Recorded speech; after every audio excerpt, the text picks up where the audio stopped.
La conferencia de hoy trata de la salud, que es un mecanismo para construir una paz efectiva en el mundo, en los tiempos de pospandemia, en este caso. Una oportunidad feliz para reflexionar y actuar en consecuencia. Tengo el privilegio de presentar esta noche al señor conferencista invitado, es el doctor Alberto de Guadalupe Campodónico de Rosario, un ciudadano del Ecuador, un médico clínico intensivista, director del Departamento Médico de la Universidad Católica Santiago de Guayaquil, universidad a la que tuve la oportunidad de servir en 2 cursos de posgrado. Es una excelente universidad. Así que le vamos a recibir al doctor Alberto de Guadalupe Campodónico del Rosario con un gran aplauso. Bienvenido, doctor. Muchas gracias a usted por la invitación aquí a este foro y gracias a todas las personas que están escuchándonos en este momento. Bueno, en relación, es verdad lo que usted dice, el tiempo ya de post-pandemia, pero tenemos que saber que todavía no hemos pasado la pandemia. Tenemos un 2020 que fue obviamente un año crítico, porque no habían vacunas y mucha gente falleció por desconocimiento en algunos casos, otros por su sistema inmune y por múltiples razones, por múltiples complicaciones. En el 2021 el inicio fue un poco duro porque recién se establecieron ya criterios para vacunación y ya la vacunación ya más masiva ya comenzó a partir del mes de abril a mayo hasta diciembre. Y por lo tanto hubieron ciertos picos durante el año. Un pico fue en abril y el otro pico fue en agosto. Pico se refiere a que hubo muchas personas contagiadas, muchas personas hospitalizadas, muchas personas en UCI. Ahora estamos hablando de post-pandemia. ¿Por qué? Porque tuvimos un gran nivel de contagios durante diciembre de 2021, enero de 2022 y parte de febrero de 2022. Y por lo tanto, al tener muchos contagios y esta vez ser una cepa que no fue tan fuerte, aparentemente, que es el Omicron. Digo aparentemente porque en algunos les daba congestión nasal, otros les daba dolor de garganta, pero otros les daba bronquitis, que ya no fue tan sencillo, ya hubo que hospitalizarse, pero el problema no viene en el momento de tener la enfermedad, tener los síntomas, sino viene después, que puede desarrollar enfermedades cardiovasculares, puede desarrollar inflamación del corazón, puede desarrollar también problemas de lo que es taquicardia, puede desarrollar problemas digestivos, tos crónica o diferentes patologías posteriores a lo que es el COVID, es lo que llamamos secuelas. Y por lo tanto siempre hay que evaluarse, a pesar de que uno piensa que es sencillo, hay que evaluarse posteriormente con examen. Pero bueno, al tener tanta gente contagiada y al haber subido el nivel de contagios en una forma bastante elevada y bastante rápida, luego al tener la meseta y al bajar, pensamos que por tener la inmunidad de esta cepa, de la última cepa, o estamos protegidos versus lo que esté por venir. Claro, si pensamos que lo tenemos también en la protección por la vacuna, porque el nivel de vacunación de 2 dosis está con un 83%, un 84% casi, con 2 dosis. Pero implica que alrededor de 2,5 millones a 3 millones de personas todavía están sin vacunarse. Entonces, no podríamos decir, primero, que tenemos ya una pospandemia completamente porque los países que están alrededor de nosotros, de alrededor de Ecuador, no tienen el nivel de vacunación de Ecuador. Y por lo tanto, ellos pueden generar nuevas cepas que pueden llegar a nuestro país porque las fronteras están abiertas. Pero el gran esfuerzo del gobierno por vacunar a las personas que están en nuestro país, a sus habitantes, tanto adultos mayores como personas de mediana edad, como jóvenes, adolescentes y niños, hasta 3 años inclusive, todo este esfuerzo se debe traducir ¿en qué? En el hecho de poder retomar ya nuestras actividades con más tranquilidad, es decir, ir a clases en forma presencial, ir a los trabajos en forma presencial, salir y lo principal, de todo esto, yo creo, es el hecho de no tener miedo o tratar de disminuir ese miedo que teníamos al inicio. Muchas personas se afectan su parte psicológica. Realmente hubo un estudio en New England en el cual alrededor de un 50%, 45-50% de las personas que tenían COVID en el post-COVID estaban afectados en la parte psicológica. Primero porque uno piensa que se va a enfermar, segundo porque piensa que va a hospitalizarse o complicarse o algún familiar o amigo cercano se va a complicar o temer lo peor. Entonces, ese miedo es el que tenemos nosotros que alejar. En segundo lugar, el hecho de que al tener ya las actividades más formales y más, de una forma más tranquila, puede haber reactivación económica. La reactivación económica debe traer de la mano lo que es el empleo. Es verdad que el foro en parte también es la tranquilidad, la tranquilidad que podamos tener post pandemia. Pero sabemos también que por la alteración de la paz mundial en estos momentos, con la guerra que hay, nos afecta por un lado con nuestras exportaciones de bananos y por otro lado, entre comillas, nos beneficia porque no creo que haya beneficio real de la guerra en relación a nuestro precio del petróleo. Pero eso es macroeconomía. Tenemos que ver la microeconomía, que es la economía del diario vivir, de la persona que, por ejemplo, va, no tiene empleo, o la persona que busca generar sus ingresos, pero obviamente si ya hay reactivación, hay actividades presenciales a todo nivel, será mucho más fácil buscar un empleo que hacerlo de vía online. Entonces, por otro lado, es el hecho de que nosotros, a pesar de pensar que es un tiempo post pandemia, no debemos de bajar la guardia. ¿Qué significa esto? Que pasamos el Omicron, la variedad 1. En otros países ya está la variedad 2 presente y ha reemplazado la 1 con aumento del número de casos, con hospitalizaciones, etc. Entonces, ¿cuál es la respuesta a eso? La respuesta a eso que está dando en nuestro país es el hecho de colocarse la tercera dosis. La tercera dosis viene 5 meses, 6 meses, 4 meses después de la segunda dosis. Entonces, esta tercera dosis aumenta 4 o 8 veces la inmunidad en relación a la segunda y también nos protege versus la del Omicron 1 versus el Omicron 2. Pero bueno, las personas dicen, ¿hasta cuándo vamos a vacunarnos? O sea, porque ya se está hablando en nuestro país en mayo de una cuarta dosis. Pero yo creo que aquí hay dos puntos principales. Nosotros primero debemos de considerar si ya hemos tenido la enfermedad, estamos vacunados. Segundo lugar, debemos ver la manera de reforzar nuestro sistema inmune, porque la clave de todo esto no es la enfermedad como tal, el virus no se puede curar, el virus no se elimina, el virus está ahí, lo que nosotros tratamos de contener son los sintomatologías y las complicaciones del virus, pero el virus está ahí y seguirá ahí afuera. Entonces, es muy importante el hecho de que nosotros consideremos ya después la posibilidad de una vacuna de segunda generación. ¿Qué es esto de segunda generación? Primero, que no dure 4, 5, 6 meses como las anteriores, que dure por lo menos un año o más. Segundo, que se pueda combinar con otras vacunas como la influenza o con la vacuna del virus sincitial respiratorio. Y tercer lugar, que cubra no solo las cepas que ya están, es decir, las variedades del virus que ya estaban, sino las variedades del virus que estén por venir, es decir, las nuevas cepas.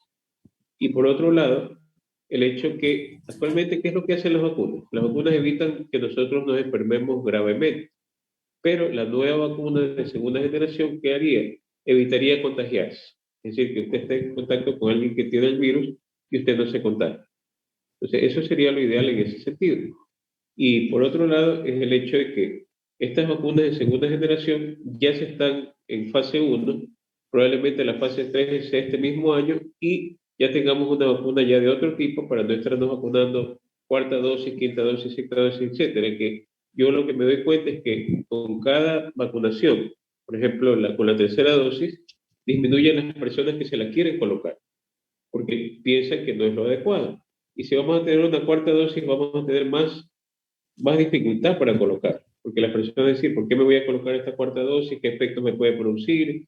¿Qué complicaciones puedo tener? Entonces yo considero que es muy importante que a todo el público, a todas las personas, se las instruya adecuadamente acerca de lo que son los mecanismos de la vacuna, de las vacunas actuales y si hacen daño, si tienen efectos colaterales. Hay que decir todo.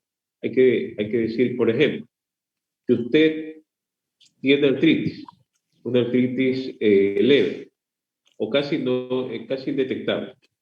Usted tiene COVID y esa artritis se le hace más complicada, le duele todas las articulaciones y se le produce, se le manifiesta ya como artritis.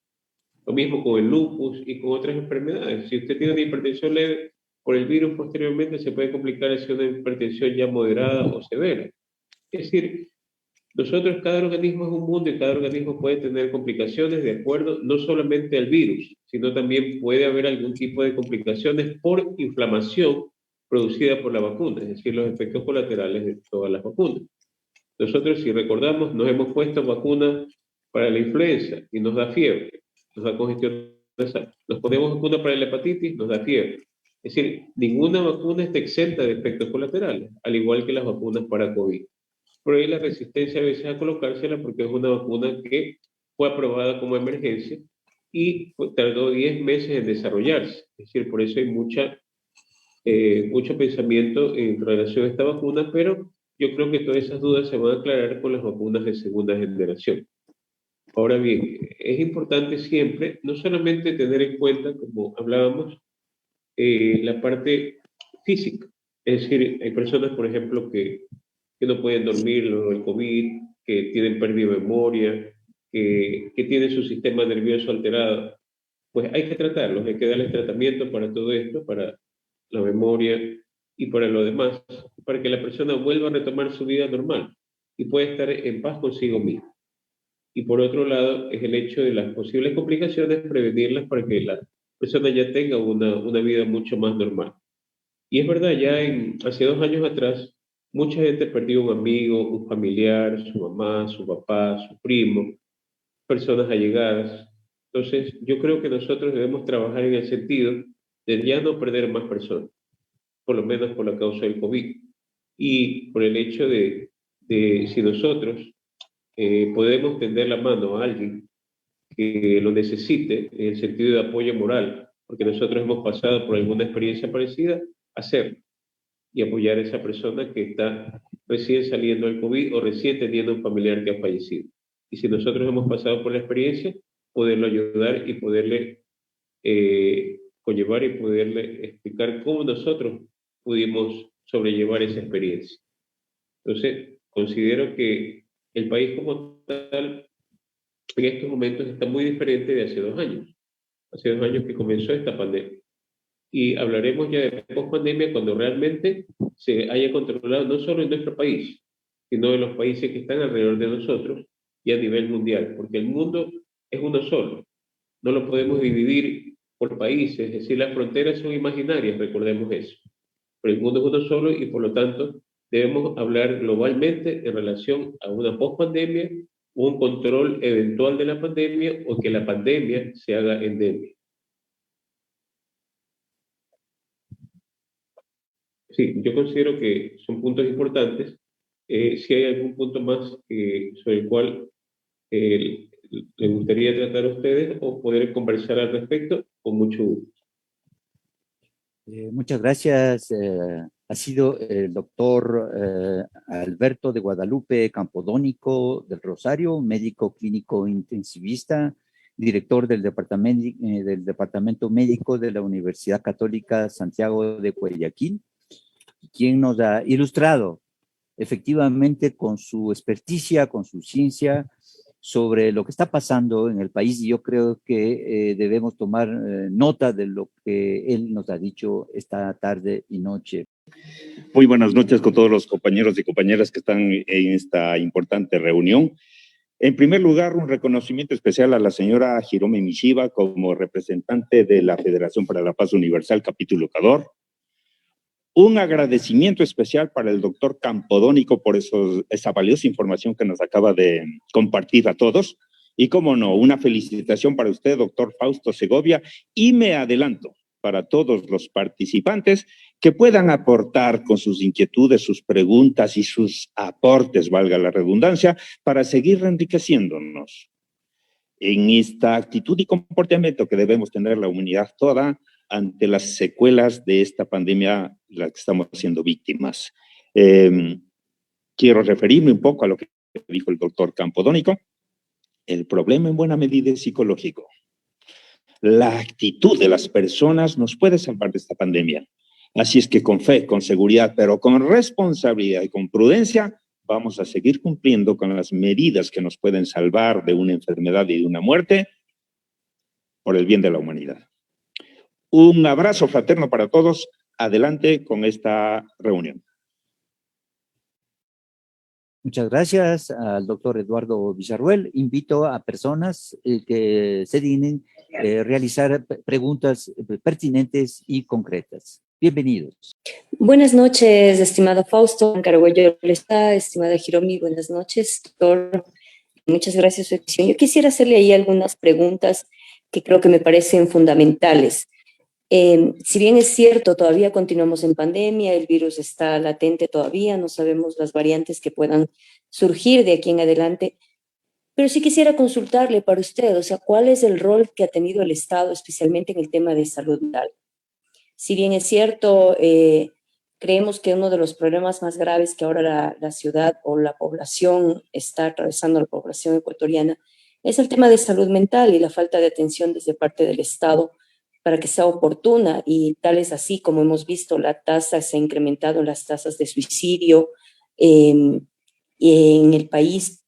Aquí siempre estamos viendo los noticieros en los que cada vez más personas acuden a esta trágica decisión que es el suicidio por no tener la oportunidad en el tema de salud mental. ¿Cuál sería, no sé si usted conocimiento, si es que se está haciendo algún programa adecuado de parte del Estado, o cuál ha sido el rol también del Estado en el tema de la atención a personas que se está atravesando los problemas de salud mental? Muchísimas gracias, una linda noche. Es verdad lo que usted dice, en el sentido de que hay mucha afectación psicológica. Alrededor del 40-50% de las personas post-COVID la tienen. Pero ¿por qué esta afectación psicológica y por qué el hecho de aumentar la tasa de suicidio? Primero, si usted, por ejemplo, es una persona que perdió su trabajo y aparte de eso, perdió su papá, perdió su mamá, perdió su hermano, perdió su amigo, y pasó esto, perfecto, no tuvo de pronto los recursos para afrontar lo que es la enfermedad de sus familiares y por ese motivo ellos fallecieron. Entonces, por ahí ya usted tiene ya una culpa en relación a eso, un complejo de culpa en relación a eso. En segundo lugar, perfecto, pasa ese tiempo en el cual fallece, tiene su tiempo de duelo, su tiempo de luto, pero pasan los 6 meses y usted aún no tiene trabajo. Es decir, la afectación no es solamente psicológica, sino la afectación económica. Y la afectación económica lo lleva a usted a una depresión. Aparte de lo que ya tuvo su depresión por haber perdido a su familiar. Entonces, eso ya es una depresión profunda. Recordemos que la depresión como tal, la mayor parte de los procesos de depresión son orgánicos. Es decir, que generalmente hay un desequilibrio en los biomarcadores, etcétera, en los neuroreguladores a nivel de las neuronas, de las células nerviosas, y eso es lo que ocasiona la depresión. Pero no todas las depresiones son endógenas, no todas son propias de cada persona y que estén determinadas por sus neurotransmisores. Hay depresiones que se ocurren, mejor dicho, por post-trauma. Y generalmente el post-trauma es tener lo que es una enfermedad, la cual llevó a la muerte de su familiar o le llegó a estar usted incapacitado. ¿Qué significa esto de incapacitarse? Por ejemplo, usted, perfecto, usted se enfermó, se hospitalizó, pero por algún motivo tuvo un infarto cerebral, porque desarrolló un trombo por el COVID, llegó al cerebro y usted se le paralizó la mitad del cuerpo. Y durante esos 6 meses o 3 meses que tuvo que tener rehabilitación, probablemente usted perdió su trabajo y su familia quedó bastante complicada en el sentido económico porque usted era el proveedor. Entonces, se enferma, no tiene tiene unas secuelas que son profundas, entonces viene la depresión y no hay quien maneje esa depresión. Entonces yo considero que Independientemente de los centros psiquiátricos y centros de apoyo psicológico, el gobierno debe establecer ambulatoriamente o en lugares fijos para poder tener tanto un equipo de psicólogos y psiquiatras con la medicación adecuada que sea totalmente gratuita para las personas que tienen este tipo de depresiones postraumáticas, porque no todas las depresiones son endógenas, no todas las depresiones son propias de cada organismo y que ya vienen dentro de lo que es la estructura de suya o la estructura de sus neuronas. Hay la mayor parte en estos momentos, ya que la pandemia como tal se lo podría considerar como algo que nos llegó de repente y nos causó un trauma psicológico, aparte de las secuelas y el trauma económico que llevó después. Entonces yo creo que el gobierno como tal tiene las mejores intenciones, primero con la vacunación, segundo buscando el camino para la reactivación económica, pero sí sería bueno que a nivel del Ministerio de Salud se aperture no solamente los centros que ya están, por ejemplo, para apoyo psicológico, a nivel de hospitales que hay también psicología, psiquiatría, sino que se hagan centros especializados o centros, 2 o 3 centros en las ciudades grandes y 1 o 2 a nivel de ciudades más pequeñas, donde cual pueden acudir gratuitamente las personas a tratarse de esta depresión, ya que la depresión no es que usted tiene gripe, le dan una pastilla y a los 3 días usted está bien. No, la depresión no solamente necesita medicación, sino también necesita apoyo psicológico. Es decir, es concatenado las dos cosas y yo creo que sería algo muy interesante por parte del gobierno unir lo que es esa parte de salud en la parte psicológica con lo que es el Ministerio de Trabajo y una bolsa de trabajo para las personas que lo requieran ya en una forma ya más puntual y enfocarse también en las personas que han tenido su discapacidad post pandemia para poderlos insertar en el mercado laboral y poder ayudar y dar apoyo a estas familias que lo requieren. Yo quiero formular una pequeña pregunta al doctor. Yo soy educador de toda la vida y un problema real, doctor Campodónico, es el referente al ingreso o reapertura de las escuelas que han pasado durante este tiempo con un sistema híbrido al sistema presencial. Por ahí escuché un estudio interesante y esa es la pregunta que dice que las escuelas no contaminan. ¿Es cierto eso, doctor? ¿Es posible la presencialidad en la educación sin que se afecte al problema real de los niños y sus familias? Gracias, doctor. Sí, definitivamente aquí hay una cuestión muy importante. Es verdad que en las escuelas probablemente no haya contaminación. ¿Por qué? Porque tanto los maestros que deben estar con tercera dosis como los niños que deben estar vacunados, pero también hay personal de limpieza, hay personal que ingresa a veces a lo que es las escuelas y definitivamente no son vehículos lo que son los materiales escolares, etcétera, pero si por ejemplo un niño por algún motivo se llega a contagiar, digamos que tiene usted la escuela, tiene 30 niños en el aula, 20 niños, claro, están con su separación, con su distanciamiento social, con sus mascarillas, etcétera, pero estos niños van a lo que es una matiné el fin de semana porque ya hay actividades presenciales. Y en esa matiné, por algún motivo, alguna persona los contagió. Van a la escuela el día lunes, siguiente lunes, y pueden contagiar a otros niños de ese mismo grado o de otros grados. Y esos niños llevan a su vez el virus a las personas, a los adultos mayores que están en casa u otros miembros de la familia, con los cuales se puede complicar. Entonces, considero que no es en sí el lugar, sino es el contacto que se puede tener socialmente fuera del mismo. Por ejemplo, si en una universidad, perfecto, están vacunados, pero si hacen fiestas, organizan fiestas a nivel de universidad un fin de semana, las personas que van a las fiestas no solo son los universitarios que ya se sabe que están vacunados, sino hay personas externas que pueden contagiar. Buenas noches, yo solamente quería agradecerle al doctor Campodónico por haber aceptado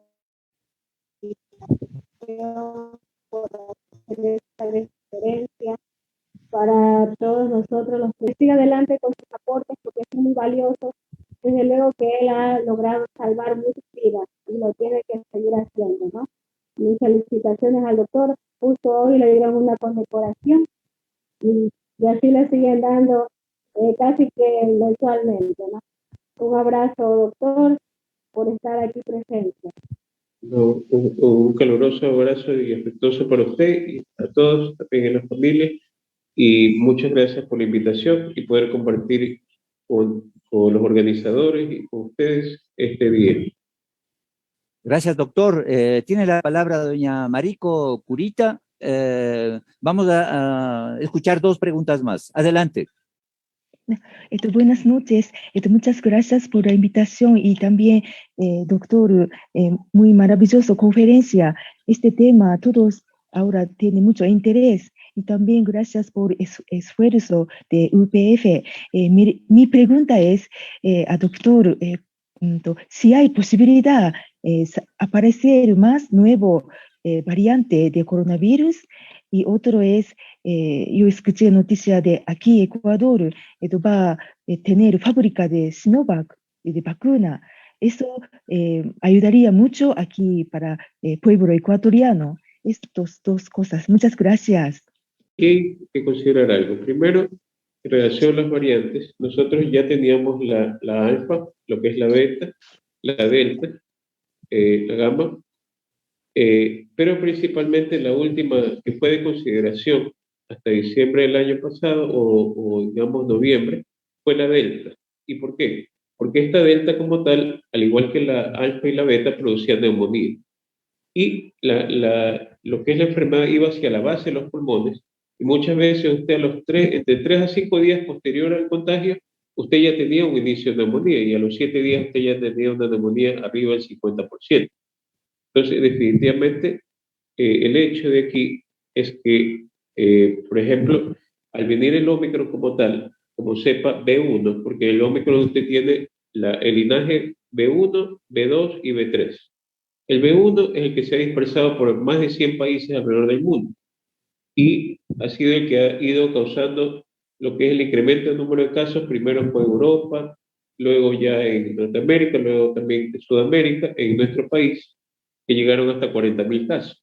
Entonces, y ahora es el Omicron 2 que va a reemplazar al Omicron 1, pero está esperando que baje la inmunidad que produjo el Omicron 1. Ahora bien, esta inmunidad producida por la variedad 1, el Omicron, genera alrededor de 19% de anticuerpos nomás. Es decir, usted a los 2 meses, 3 meses o 4 meses, usted puede ya haber perdido su inmunidad y puede enfermarse nuevamente de otra cepa. Entonces, por eso es la premura del gobierno en poder colocar lo que es la tercera dosis y debería ser colocada por lo menos a la mitad de la población en estos momentos y después llegar a los 12 millones de habitantes o 10 millones de habitantes para que haya una cobertura real. Ahora bien, si nosotros nos damos cuenta, la variante actual de Omicron es mucho más cambiada, por decir, ha habido muchas más mutaciones que lo que es la cepa original de Wuhan o la alfa o la beta. En sentido tanto de la transmisibilidad, porque una persona transmite a 10 personas, como en sentido también de las complicaciones que puede dar. El Omicron, en vez de dar neumonía, da bronquitis, es decir, llega a la parte superior de los pulmones, no produce neumonía, pero produce otras alteraciones. Entonces, el hecho de poder plantear una fábrica para producción de Sinovac o producción de las vacunas, no es una mala idea, pero siempre que eso de ahí vaya a la vanguardia en sentido de investigación. ¿Por qué le digo esto? Porque si ya en Estados Unidos están desarrollando las vacunas de segunda generación, no vamos a tener una fábrica para producir vacunas de primera generación, sino que debería ser orientado hacia la investigación en el sentido de vacunas de segunda generación, es lo primero. Y segundo lugar, si nosotros tenemos un instituto que sirve para lo que es investigación de vacunas, que lo era y necesita ser activado nuevamente como era el Instituto de Higiene, el cual se fabricaban vacunas, y se fabricaban vacunas de óptima calidad y vacunas que tenían un nivel internacional muy bueno. Entonces, yo considero que se podría unir esfuerzos, tanto a nivel de lo que es China, en el sentido de lo que es su colocación de su centro para investigación de vacunas, y fortalecer el Instituto de Higiene para que haya una colaboración colateral, para no solamente fabricar vacunas, sino seguir la investigación de lo que es el virus y llegar hacia lo que es vacunas de segunda generación teniéndolos en nuestro país, y obviamente si tenemos una fábrica aquí, permitiría lo que es la elaboración y distribución hacia el resto de Latinoamérica. Entonces, considero que eso sería lo adecuado. Cuando se hablaba de las vacunas de segunda generación, ¿para cuándo se tendrá estas nuevas vacunas que obviamente van a tener un espectro más amplio? Y también doctor, nos mencionaba de que para que podamos evitar contagiarnos tenemos que subir la inmunidad. Entonces, ¿cómo lo hacemos? ¿Qué proceso? ¿Qué se debe hacer? Sí, bueno, en relación a lo que es las vacunas de segunda generación, ya se está en investigación desde el año pasado, inclusive desde el año 2021 y desde fines del 2020 inicio del 2021. Y ya se está en estos momentos en lo que es la primera fase. La segunda y tercera fase ya serán en el transcurso de lo que es este año. Y eso permitirá, en el sentido, ya poder probablemente tener estas vacunas de segunda generación fines de este año o inicio del próximo. Ahora bien, para no estar pensando en vacunarnos, por ejemplo, cuarta, quinta, sexta dosis, que probablemente sí sea necesario, aparte de la de tercera dosis, en algún momento la de cuarta dosis, si es que no llegan antes las vacunas de segunda generación, ¿cuáles serían las maneras de poder mejorar nuestro sistema inmune? En primer lugar, hacer la combinación de vitaminas, por ejemplo, C, la D, el zinc, dormir adecuadamente en las noches, y aparte de eso, realizar lo que es una cantidad adecuada de ejercicio, por lo menos medio de 30 minutos diarios o pasando un día. Una alimentación equilibrada, ¿qué significa eso? No tener alimentos que sean procesados, es decir, generalmente alimentos naturales, frutas, vegetales, si come pollo o pescado, pero no comer enlatados ni cosas fritas, por otro lado, ni procesados. Y por ejemplo, si vamos a algo de investigación, por ejemplo, hay un centro inmunológico que se llama MediBlue, está ubicado en Vía La Costa, en Puerto Azul. ¿Qué es lo que se hace ahí? Se hace lo que es la investigación, o se combina lo que es vitamina C intravenosa inmunológica, con agregados inmunológicos, con lo que son las inmunoglobulinas intramusculares o intravenosas subcutáneas. Cuando llegó esta pandemia, nosotros estamos expectantes desde diciembre. Bueno, yo pensé, como yo manejo mucho la parte inmunológica con pacientes y trato, por ejemplo, estaba tratando en ese momento anemias hemolíticas autoinmunes, síndrome de Guillain-Barré que lo paraliza usted todo el cuerpo, miastenia gravis también que lo paraliza, y lo utilizaba yo lo que era inmunoglobulinas intravenosas, pero una cantidad bastante importante. Entonces dije, bueno, si nosotros tenemos esta pandemia que está viniendo y aparentemente depende mucho del sistema inmune, entonces si logramos fortalecer bastante este sistema inmune, no nos va a golpear tanto, independientemente de la edad o de las comorbilidades. Y bueno, es lo que yo utilicé en mí primero y luego lo comencé a utilizar en los pacientes a partir de mayo, la combinación. Y yo dije, bueno, ya que sirvió, voy a investigar por qué sirvió. Hice un examen a nivel de linfocitos T y B y los linfocitos T subieron. Ahora que han pasado los años, las vacunas de segunda generación como tales, ¿en qué se basan? Se basan en el incremento de los linfocitos T. ¿Por qué? Porque los linfocitos T son los que guardan la memoria de que usted ha tenido una infección previa.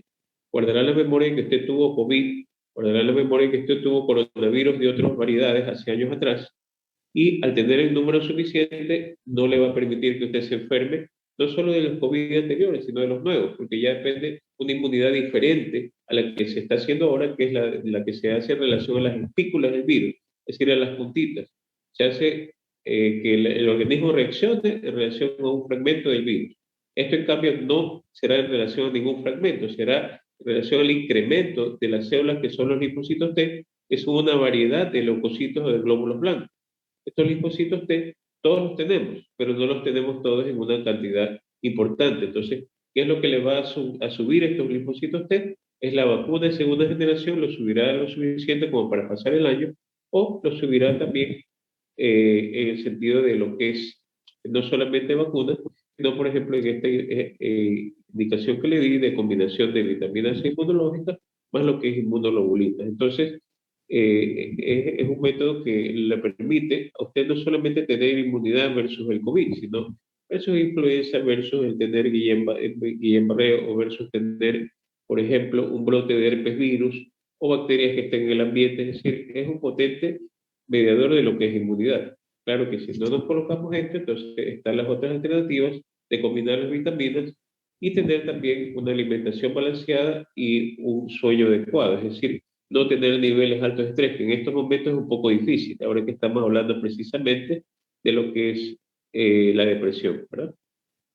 Muchas gracias, doctor. Hemos aprendido muchísimo con estas preguntas y sobre todo con sus intervenciones, sus respuestas. Tengo una pregunta en el chat para una respuesta así mismo corta. Dice la pregunta si el uso de la mascarilla quirúrgica KN95 sirve para evitar contagios o es mera propaganda. Bueno, aquí hay una cuestión muy importante. La mascarilla KN95 como tal, el nombre le indica, le evita lo que es 95% de las bacterias, virus que estén en el ambiente. El ingreso de lo que es la mascarilla a nuestro organismo, es decir, en otras palabras, es un filtro que, como el nombre lo indica, filtra 95% de impurezas, virus, bacterias que están a nuestro alrededor. Entonces, nos permite tener un alto poder de protección. Yo inclusive considero que muchas personas que han estado durante esta pandemia no se han contagiado precisamente por la utilización de mascarilla, y no significa que sea infalible. ¿Por qué? Porque una persona que está aquí y la otra persona que está acá, si las dos están a 2 metros de distancia y los dos tienen mascarilla, el contagio es menos del 1.5%.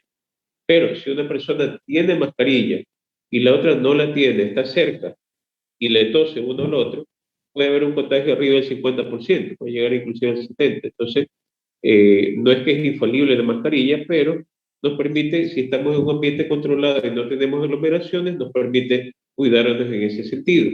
Y claro, la mascarilla ideal es la que le cubre arriba de la nariz y debajo de la barbilla. Entonces, y lo puede aislar en ese sentido. También las mascarillas de las quirúrgicas no son malas mascarillas, pero protegen un menor porcentaje y a veces hay que utilizar dos si es que usted va a salir hacia la calle y va a estar en contacto con muchas personas. Y también por la humedad, etcétera. La mascarilla KN95 usted la puede desechar una vez al día, mientras que la quirúrgica le dura 4 horas, por ejemplo. A veces hasta 6, pero la KN95 le dura durante todo el día. Entonces, yo sé que es molestoso y a veces hay alergias por utilizar la mascarilla, hay problemas de piel por utilizar la mascarilla, pero yo creo que en lugares que sean cerrados con personas que no conocemos o en aglomeraciones, cuando nosotros salimos, sí es importante el poderlo utilizar, y es lo que va de la mano siempre con el hecho de cuidarnos, con lavarnos las manos siempre, y también con el hecho de no estar junto mucho a otra persona que no sabemos nosotros si está contagiada o no, porque puede ser asintomático y tener lo que es el virus y podernos contagiar. Claro que hay menos personas ya en estos momentos que pueden transmitirnos, pero recordemos que dentro de lo global, alrededor de 3 millones de personas, o 2 millones y medio todavía están sin vacunar. Doctor, muy interesante y yo creo que las respuestas nos llevan a revisar nuestras actitudes y comportamientos sobre este tema.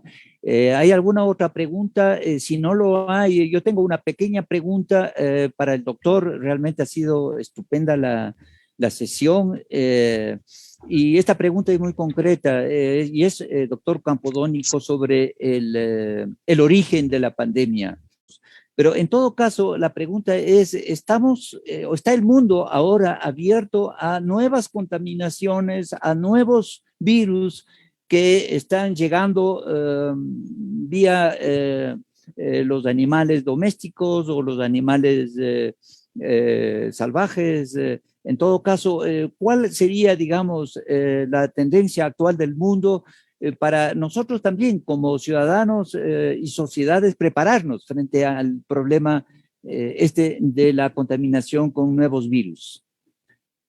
Sí, bueno, es verdad, este virus como tal proviene de lo que es los murciélagos y es un contagio animal, pero se hablaba en relación a lo que es teoría, que para que haya un switch, un cambio de un virus animal a un humano, pasan a veces 100, 200 años. Tanto es así que, por ejemplo, nosotros hay coronavirus que nunca se han cambiado a lo que es el ser humano, y aparte se hablaba también, por ejemplo, de este virus que estaba en el Medio Oriente, que se podía transmitir también a través de murciélagos, pero no tenían como que el mecanismo adecuado o la proteína adecuada que los reciba por parte de lo que es el ser humano. Entonces, tendría que haber muchas condiciones para que un virus animal pueda traspolarse a lo que es un ser humano, como pasó en este virus del COVID. De lo contrario, ya tuviéramos hace rato, por ejemplo, virus en los camellos, que son los del Medio Oriente,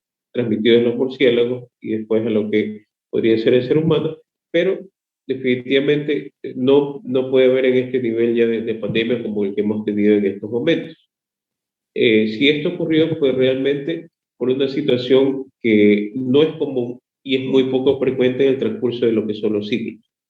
Pero igual esto no significa que nosotros no debamos de estar pendientes de todo esto, de estar atentos. ¿Por qué? Porque el virus como tal, y es en relación a las mutaciones, el virus ha cambiado bastante en relación a hace 2 años atrás, porque muta todos los días cambia, como el virus del HIV, todos los días cambia. Pero lo importante es que no cambie tanto, porque ha cambiado a nivel de las puntitas, de las espículas. El virus es una parte central redonda y las espículas, que son las puntitas. El virus ha cambiado en las espículas, pero no ha cambiado en la parte central. Entonces, el momento que cambie su DNA, es decir, su estructura genómica central, entonces ahí vamos a tener problemas, porque vamos a partir de nuevo desde cero, por haber tantas mutaciones y llegar a la parte central. Y ahí vamos a tener que fabricar nuevas vacunas, comenzar todo desde el inicio. Y puede ser un virus más mortal, puede ser un virus más transmisible, etc. Entonces, está en nosotros mismos el frenar esto de aquí. ¿Cómo se lo frena? Se lo frena con la vacunación. Y se lo frena también fabricando nuevas medicaciones, tales como cuáles, como el molnupiravir, como el Paxlovid, que es de Pfizer, el otro es de Merck. ¿Qué es lo que hace? Usted, por ejemplo, el día de hoy tiene un hisopado positivo. Yo tengo hoy y tengo algo de sintomatología. Entonces, tomo 5 días estas pastillas, 5 días, y usted al 5.º día se siente mucho mejor y evitó el contagio, evitó complicarse a UCI o hospitalizarse. ¿Por qué? Porque estas pastillas lo que hacen es disminuir o prácticamente llevar a cero la replicación del virus, es decir, que el virus se duplique, se multiplique y le haga daño a usted y le desarrolle neumonía. Entonces, funciona en un 90% en ese sentido. Y estas pastillas están ya en España, están en otros países, y en nuestro país lo tenemos, el producto lo tenemos en Mediblue, en el centro que yo le dije, el centro inmunológico, porque lo han importado ahí también, y estas pastillas evitan lo que es desarrollar un COVID complicado. Pero, claro, lo importante aquí, ¿qué sería? Tener una dotación suficiente por parte del gobierno en los diferentes hospitales de estas pastillas, y sabiendo que usted, por ejemplo, es una persona con 70 años o más, es diabético, es hipertenso o tiene alguna inmunodeficiencia, ya sabemos que tiene un estado inmunológico más débil, pues bueno, si usted tiene hisopado positivo hoy, a usted darle esas pastillas para que no se vaya a complicar. Si es una persona más joven de 20, 25 años, 30 años, tratamiento convencional, pero tenerlas separadas para las personas que lo lleguen a necesitar en el futuro, independientemente de las vacunas. Muchas gracias, doctor. Hay una persona más, doña Miriam, que quiere hacer la última pregunta. Por favor, doña Miriam, adelante. Buenas noches con todos, doctor Fausto, doctor Campodónico y todos los miembros de esta reunión. Primero, para felicitar por la magnífica participación y conferencia del doctor Campodónico. Mi pregunta es, ¿será que el virus nos dio vacación en este feriado? ¿Será que tenemos que preocuparnos? Tal vez haya un rebrote luego de este feriado. No sé en qué es, tal vez se basaron en la reducción de contagios por estos tiempos. Y la pregunta, o sea, siempre van a haber, es como estamos hablando de distanciamiento, pero en estas concentraciones van a haber muchos contactos más directos. Entonces, yo veía inclusive un anuncio y decía que se den, diríamos, asueto estos días, pero que después tan preocupante sea esto. Muchísimas gracias. Sí, bueno, aquí tenemos que evaluar dos cosas en primer lugar. El hecho de que el POE haya autorizado transporte con 100% de aforo, playas con 100% de aforo y demás, bares y discotecas también con un aforo importante, hace que las personas salgan, pero aparte de salir, es importante tomar las medidas de bioseguridad que muchas veces no se lo hacen. En primer lugar. En segundo lugar, no es que el virus nos ha dado un descanso, el virus está ahí afuera y seguirá ahí afuera. Lo importante por lo cual han dado estas medidas es por el nivel alto de vacunación en dos dosis. Pero recordemos tres cosas. Primero, que las dos dosis no son eternas. Las dos dosis pierden su efectividad entre el cuarto, quinto, al sexto mes, depende de la persona. Y que es lo que sería importante, que no solo contar con ese porcentaje en dos dosis, sino incrementar mucho más el de la tercera dosis. Otros países han relajado medidas con una tercera dosis entre el 60 y el 70%. Nosotros tenemos tercera dosis con el 25%. Entonces debemos mejorar esa tercera dosis. Y aparte, ¿qué es lo que notamos nosotros? En diciembre, es verdad, teníamos el Omicron, que era leve, etcétera, pero muchos UCIs, mucha hospitalización se llenó en esa forma. ¿Y qué es lo que pasó con estas hospitalizaciones? No es que colapsaron, pero sí aumentaron mucho el número de casos. Y recién hace un mes, si usted recuerda, en noviembre y en octubre, hubieron muchos UCI que dijeron, bueno, ya cerramos esta UCI porque ya no hay pacientes COVID. Cerramos esta hospitalización porque no hay pacientes COVID. Y después de un mes se volvieron a reaperturar porque hay muchos pacientes COVID. Entonces, considero que quizás la cantidad de gente que se enfermó tiene todavía una inmunidad que puede estar durando este tiempo de carnaval, pero recordemos que hay mucha gente sin vacunar. Si esa persona sin vacunar sale libremente durante el periodo, es muy probable que podamos tener un pico de contagios en unos 15 días. No algo masivo, pero sí un pico de contagios importante puede haber. Y más bien lo que debemos es asegurarnos que esa tercera dosis llegue a un 60-75% en el pasar de los 2 siguientes meses. ¿Por qué? Porque ya viene la época escolar y habrá muchos niños, y no solamente muchos niños, expresos, las personas que se dedican a venta de útiles, es decir, un conglomerado de personas que van a estar en movimiento y por lo tanto puede haber un incremento también ahí del número de contagios. Entonces, ¿qué es lo que está haciendo el gobierno? Llevar la tercera dosis hasta abril y ya comenzar con la cuarta dosis en mayo. ¿Y por qué lo hace en mayo? Precisamente porque en mayo se comienza la época escolar y la época de las universidades y lo demás, y para poder evitar esos contagios que podrían haber en ese momento. Entonces, yo creo que más que el hecho de relajarnos, que pensar que no tenemos el virus, que podemos estar tranquilos en la calle sin mascarilla, etcétera, es que esa tranquilidad como tal realmente la vamos a tener cuando tengamos una vacuna más desarrollada, que será la de segunda generación. Mientras tanto, nos tocará cuidarnos, nos tocará medicarnos, nos tocará mejorar nuestro sistema inmune y estar atentos a los programas de vacunación que diga el gobierno. Y si vamos a pensar, por ejemplo, no vacunarnos, yo no vacuno porque no considero que debo vacunar, tener una razón para hacerlo. Es decir, analizar el conglomerado y preguntar a una persona que ha tenido un COVID grave cómo se siente y qué riesgo pudo haber tenido de no continuar con su vida. Y siempre pensar, yo digo, riesgo-beneficio en relación a lo que es una vacuna o lo que nos permitirá cuidarnos para evitar enfermarnos, porque enfermarnos nos puede traer complicaciones, puede traernos secuelas, inclusive nos puede costar nuestra vida. Mientras no enfermarnos nos permite trabajar, nos permite ser productivos, tener desarrollo en nuestro país e integrar siempre una sociedad más en beneficio de los demás. Muchas gracias, doctor Campodónico. Realmente ha sido una conferencia magistral y además este juego de preguntas y respuestas nos ha permitido no solo unas reflexiones, sino revisar nuestros comportamientos para cuidarnos. No bajemos la guardia, ha dicho el doctor, y por supuesto, todo va a depender de nosotros, de que cuidemos nuestra distancia, el lavado de manos y sobre todo una actitud positiva para evitar las depresiones y el estrés. Yo quiero agradecer al doctor Campodónico, ha sido una intervención científica de mucha valía para todos nosotros.